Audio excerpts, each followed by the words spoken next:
यहाँ कभी लड़ने वालों की कमी नहीं रही, इसलिए इतनी बड़ी मुगल सेना शिवाजी का कुछ नहीं कर पाई। कहा मैं ज्यादा नेता ना बनो, बम मार दे, बम यहीं छितरा जाइयो। हम तुर्कों से मुगलों से क्यों हारे? हमने कृष्ण से कुछ नहीं सीखा, हमने राम से कुछ नहीं सीखा। आदर्शवाद दुर्योधन जैसे लोगों के सामने नहीं लगाया जा सकता। कौन कहता है मारते घूमो सबको, लेकिन युद्ध सीखने के लिए किसने मना किया?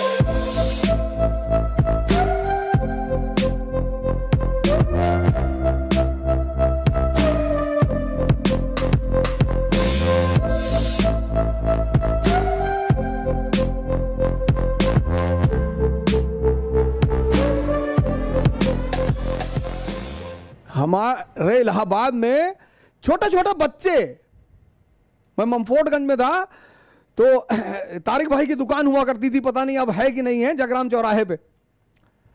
तो वहीं पे एक यादव जी का होटल है, वहां हम लोग कभी कभी खाना खाने आते थे, फवारा चौराहे पे। तो एक बार एक लड़के से मेरी साइकिल लड़ गई, छोटा सा बच्चा था। तो हमने सोचा बच्चा है छोटा सा, तो हमने उसे कहा बे देख के नहीं चल पावा, तो काब में मार दे, बम छितरा जी हो यहीं पे।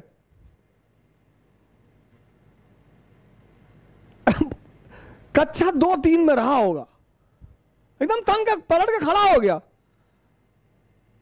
कहा मैं ज्यादा नेता ना बनो, बम मार दे, बम यहीं छितरा जी हो। हमने कहा भारत की सरकार गलती हो गई, सरकार ये वो देश है यहां कभी लड़ने वालों की कमी नहीं रही, लेकिन हम आदर्श लड़ाइयां लड़ते रहे। एक्चुअली भारत के लोग इतने निर्भीक, इतने निडर हैं कि वो छोटी मोटी चीजों को बहुत ज्यादा लोड नहीं लेते। लेकिन वही चीज कभी कभी हम क्यों हारे? हम तुर्कों से मुगलों से क्यों हारे? क्योंकि ये जो सेंट्रल एशिया के लोग हैं, सेंट्रल एशिया, इनकी जो नीति है वो यही है, छुपकर हमला करने की।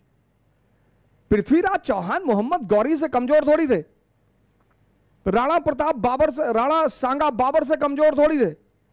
लेकिन सेंट्रल एशिया, फिर मैं कह रहा हूं सेंट्रल एशिया, मध्य एशिया, मध्य एशिया की जो नीतियां हैं, मध्य एशिया का जो समाज है, वहां यही प्रचलन है। शकुनी भी तो अफगानिस्तान के हैं। एक आदमी पूरे मध्यकाल के इतिहास में एक आदमी है जो इनकी मध्य एशियाई नीति को समझता है, और वो है शिवाजी।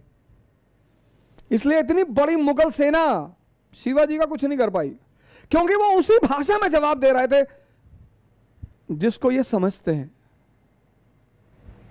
इस देश की जो रीति है, इस देश की जो रीति है, रीति राजपूती रीति, भारत की जो रीति है, किसी का हथियार गिर गई, हमने उस पर हथियार नहीं चलाया।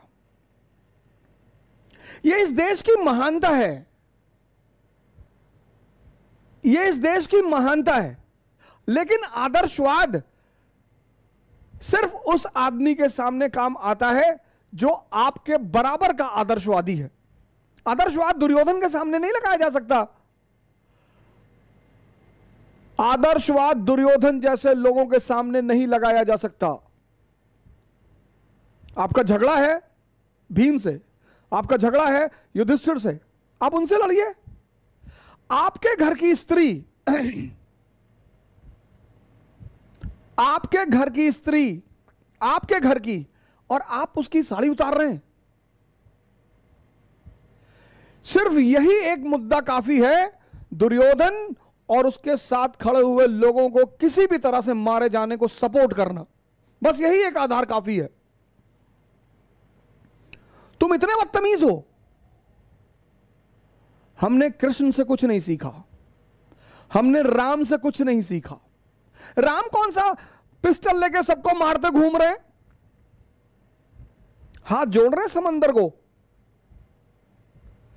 राम समंदर को हाथ जोड़ रहे हैं, भगवान है, इसीलिए भगवान है ना।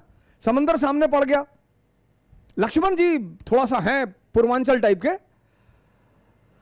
वो है, उनके अंदर अदा है पूर्वांचल वाली कि अरे भैया आप बाहुबली हैं, आप हाथ जोड़ रहे हैं इसको।